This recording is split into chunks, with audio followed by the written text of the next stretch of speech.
Hello and welcome to South Jersey in Focus. I'm your host, Veronica Dudo. On this week's episode, from Nantucket to Virginia Beach, numerous lawsuits have been filed to stop offshore wind farms. Now, a New Jersey coalition is calling for a moratorium on a wind project scheduled for the Jersey Shore. We'll hear from a representative of a nonprofit organization leading the fight. Plus, an expert from PSEG joins to review home safety tips for Garden State residents as the Atlantic hurricane season is underway, and the company's restoration efforts in the South are continuing as the devastation from Hurricane Helene continues to be assessed.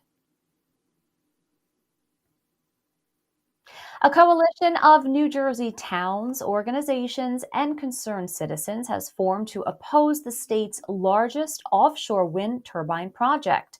New Jersey leadership is pushing forward with a large-scale turbine installation of 300 offshore turbines to be erected along the Ocean and Atlantic County coastlines by Atlantic Shores Offshore Wind LLC, a joint venture partnership between Shell Oil and Electricité de France.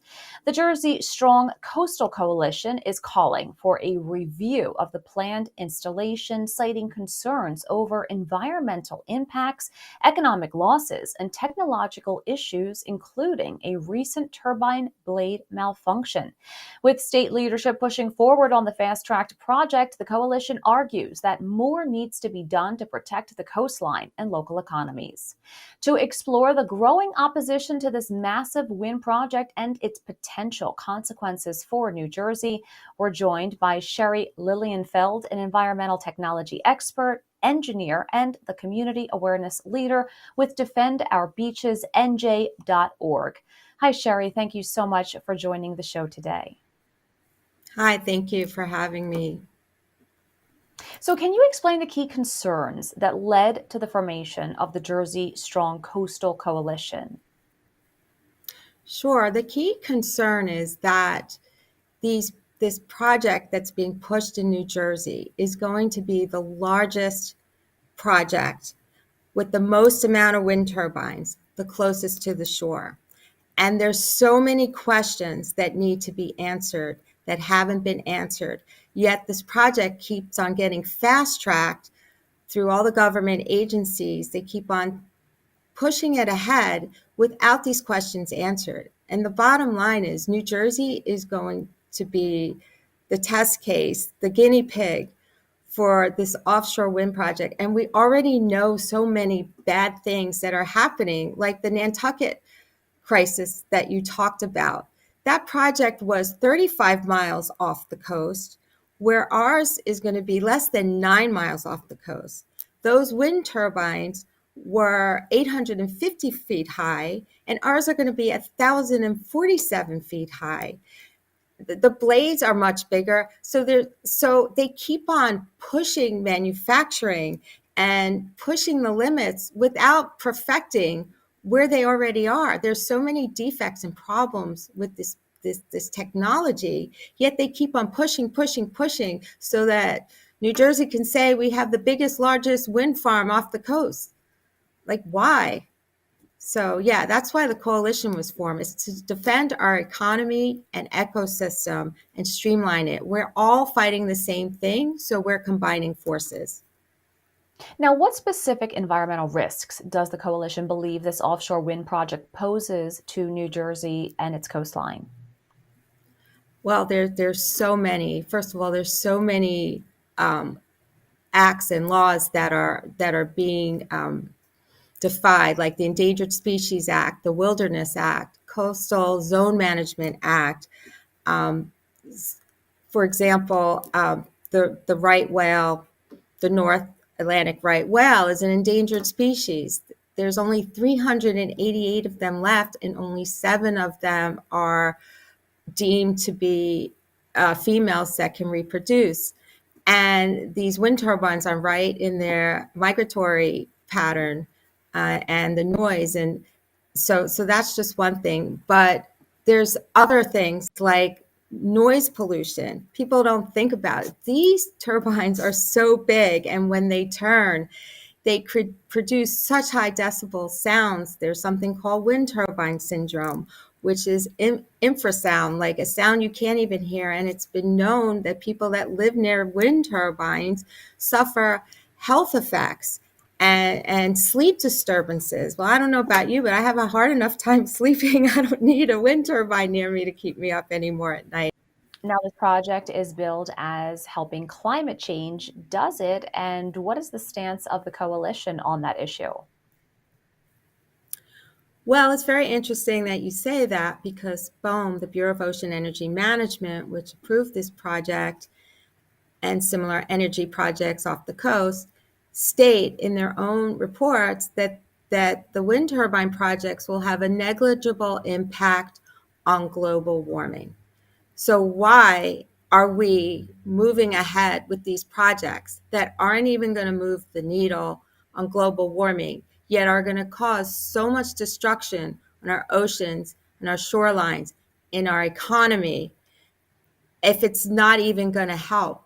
And people don't think about this. Like when you have a coal-fired plant, that plant is sitting someplace remotely and producing electricity.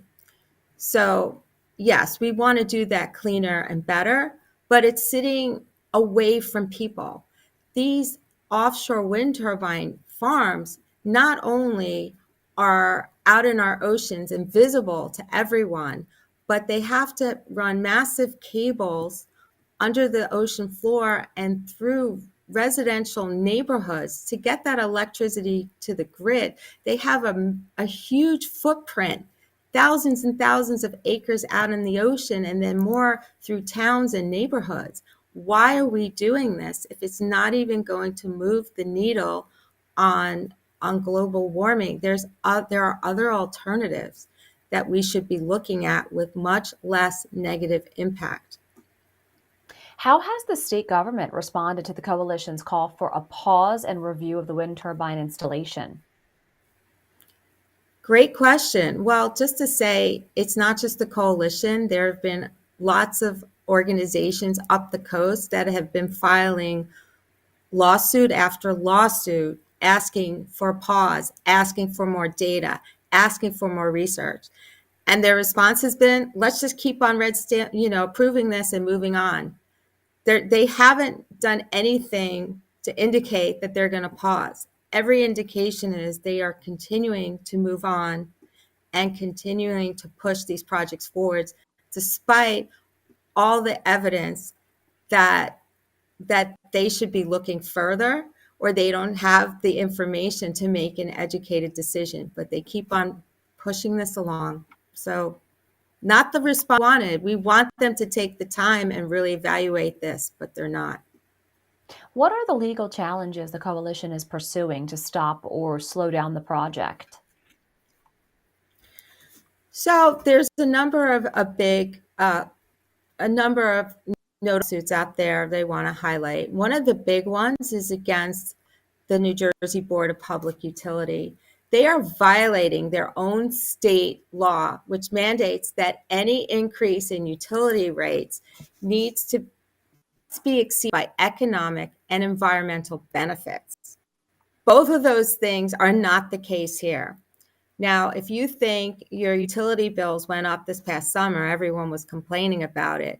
The rate increases that are awarded to these developers, we're going to see another 24% increase in rates for residential clients, 28% increase in rates by commercial clients like businesses, and 32% increase in rates from industrial clients, which is manufacturing.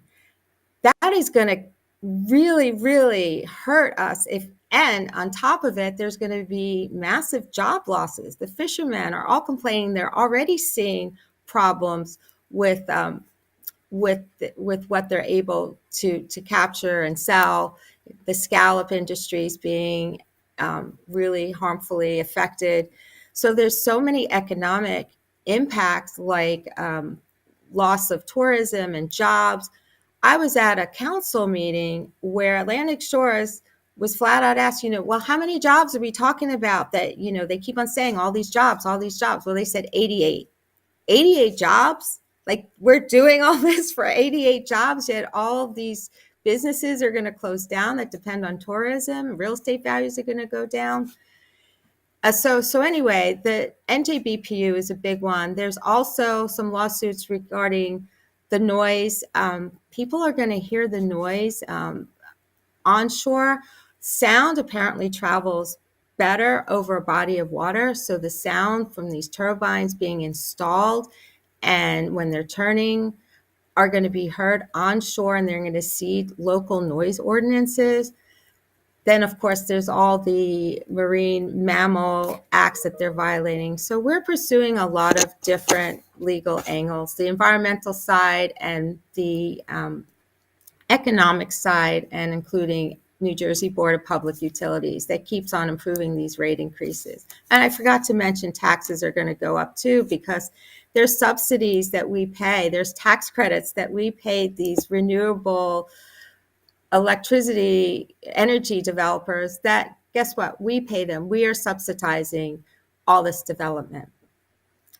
What can So, residents of New Jersey expect next in the battle between the coalition and state leadership regarding the future of this wind farm? well, we're hoping that these lawsuits would actually slow them up. I mean, eventually, when they're going to have to answer to higher authority in the court of law, and they can't just keep on ignoring our requests.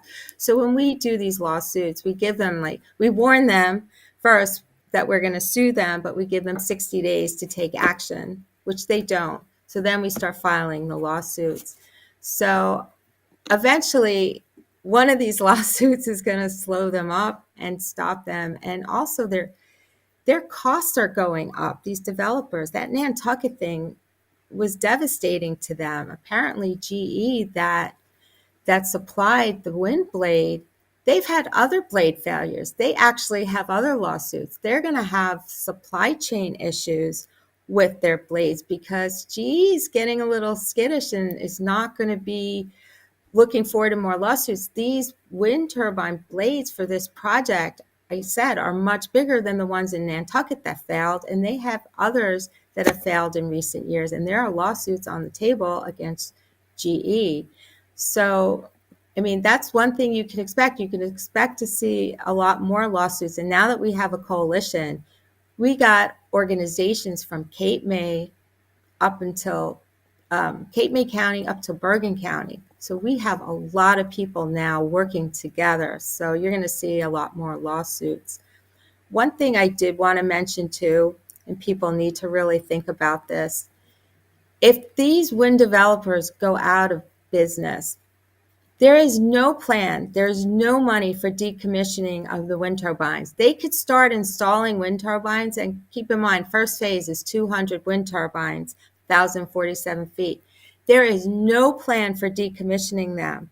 So you're going to have these massive structures of steel and concrete, fiberglass, and in our oceans, if they decide, hey, this isn't profitable for us, we're just going to stop, who's going to clean that up? Guess what? We're going to pay for it, the taxpayers. So residents of New Jersey, businesses of New Jersey need to speak up. We are paying for their profitability, and we're going to pay a very high cost. Sherri, thank you so much for all of the insight that you provided on this topic today. Thank you again for having me, and we'll fight it together, all of New Jersey.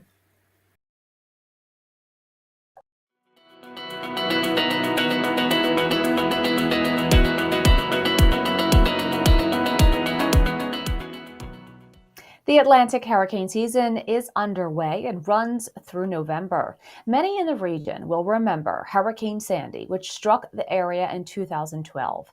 Superstorm Sandy was the costliest natural disaster in the history of New Jersey, with economic losses to businesses of up to $30 billion. Over 2 million households in the state lost power in the storm. 346,000 homes were damaged or destroyed, and 38 people were killed. Here to discuss home safety tips for New Jersey residents and how workers are helping out the Southern Company with restoration efforts after Hurricane Helene is Rebecca Mazzarella, Communications Senior Consultant at PSEG. Thank you so much for joining the show, Rebecca. Thanks for having me. And we are right in the heart of hurricane season. So this is a great topic. So this is something that a lot of people will surely remember, that storm, even though it was over a decade ago. Can you talk a little bit about what residents should do as we are in the middle of hurricane season? So if we do look back to Sandy, as you said, it was over a decade ago, that has given PSEG 10 years to do a lot of infrastructure work, a lot of investments in strengthening and making sure our system can stand up to whatever Mother Nature has for us in these incoming hurricanes. And over the past 10 years, we have seen some doozies. We've seen Ida come through with some extreme flooding. Let me explain some of the work that we did do for those enhancements after Sandy. We learned that areas are going to have extreme flooding where they typically weren't in the past. So we have hundreds of substations throughout the state.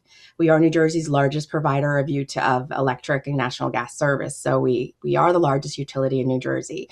So we have a lot of stations around the state. So as part of that work that we did to reinforce our system after Sandy, was that we raised our stations above the flood zone, essentially, of where we saw that excessive flooding come in after those extreme storms. So we raised several stations.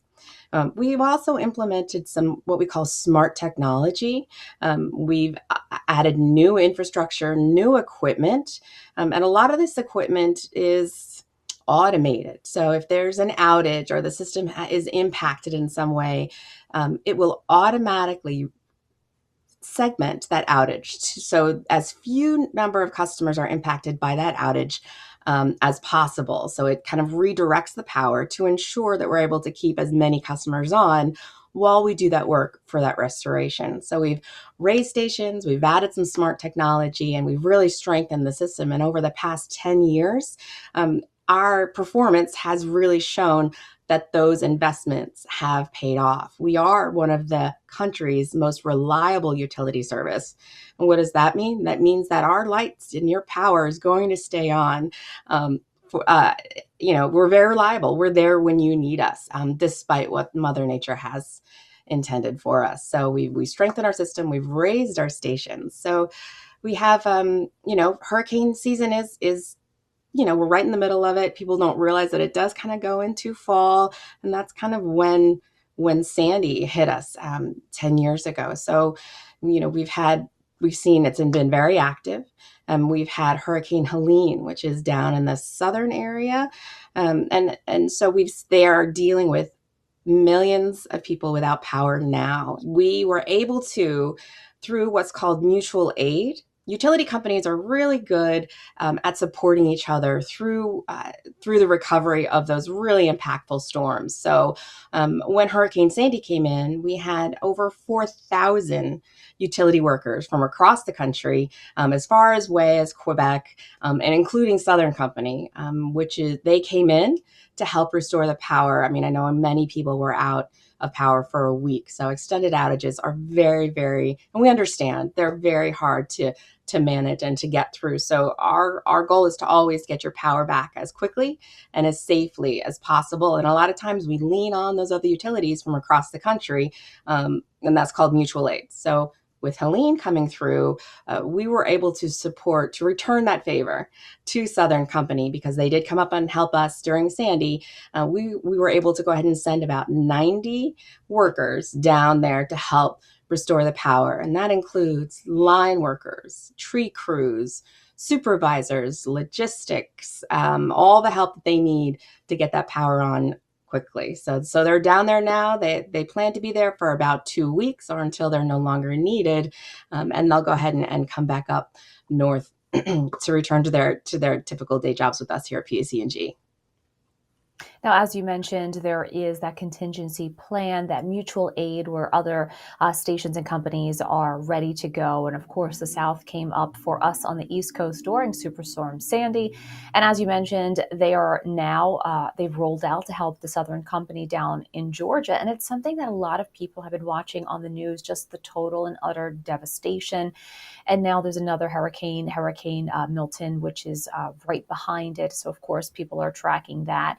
So we talked a little bit about how PSEG is aiding in the storm, but also can we look at preparedness, especially with what we're seeing in terms of Hurricane Helene?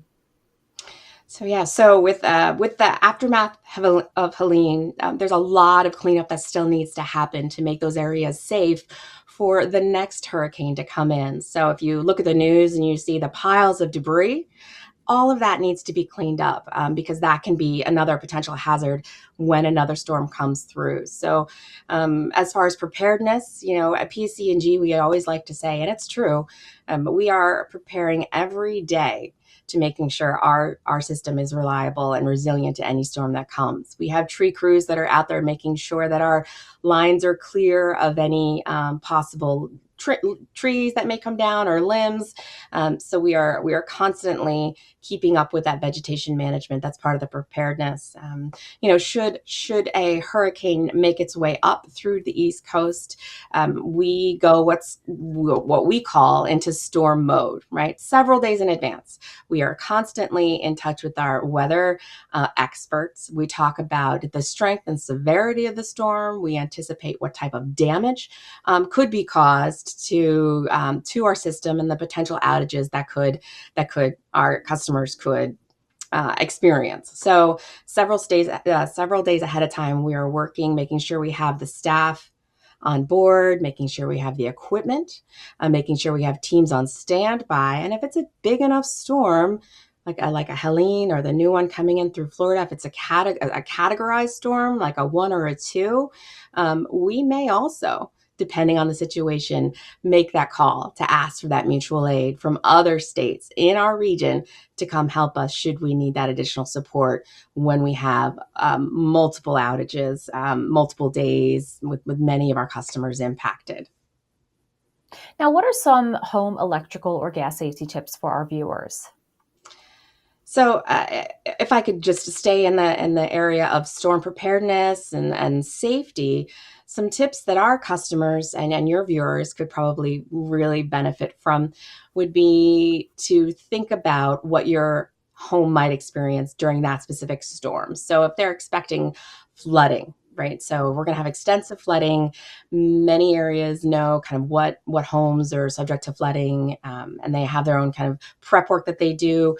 It's really important for our customers to understand in relation to their utility service and any sort of natural gas powered appliances or electric appliances. So what floods first? Typically your basement, right? So you've got your washer, your dryer, your furnace, your water heater, all in your basement. And if water touches that equipment or those appliances, it's really important for your safety to have those inspected before you even attempt to use them. Have them inspected by a certified person who's certified in repairing and working on these equipment. And if the water goes higher and higher and higher and reaches your electric box, electrical panel, it's critical that you have a certified electrician come in to make sure that it's safe to operate after the flood is gone. I mean, there are some serious concerns, especially when it comes with natural gas service. A flood may come in and, kick off your pilot light to your furnace, and then you could have natural gas leak in your house, and that's very dangerous. So there's a lot of things that related to your equipment at home and your appliances at home you need to be aware of. As far as tips for homeowners, you're going to batten down the hatches. If the storm is anticipating extreme wind gusts, 45, 55 sustained, take down that patio outside. Maybe secure that trampoline. We've all seen those videos of the trampolines kind of tumbling across neighbors' lawns. Those become potential hazards. Anything outside could become airborne and become a potential hazard, not only to your your yard, your neighbor's car, but it could cause a potential outage if it gets entangled in your utility lines outside. Where can New Jersey residents find more information on keeping themselves and their families safe? So for New Jersey residents, you can always turn to your local Office of Emergency Management. If they have set up, areas where you can go to evacuate, they have the best information for you locally, because a lot of times when storms come, they are localized, right? So you can make sure you stay in connection with your township and your emergency management office there. We also ask that our customers stay in touch with us. So before a storm comes, we want our customers to have downloaded our app. Okay, we want customers to know how to report an outage. Never assume that we know you are without power. It's important that you stay connected. So if you sign up for our app and our mobile texting alerts, you can easily report your outage, and then we can easily give you an update on when we think that your power will be restored, depending on crew availability. So it's as easy as texting the word out to a specific number, and then we'll respond back with an estimated time of restoration. A crew has been deployed, that sort of thing. So those are really useful tools to have, and it's important that our customers and your viewers prepare ahead of time to have those things set up, to sign up for those alerts, so that you're not fumbling in the dark or the emergency is upon you and you're like, what's that app or where's that number? So you have it at your fingertips. Rebecca, thank you so much for your time today. Thank you. Thanks for watching South Jersey in Focus. I'm your host, Veronica Dudo. We look forward to seeing you next time. Be sure to watch more on New Jersey at ONNJ.com.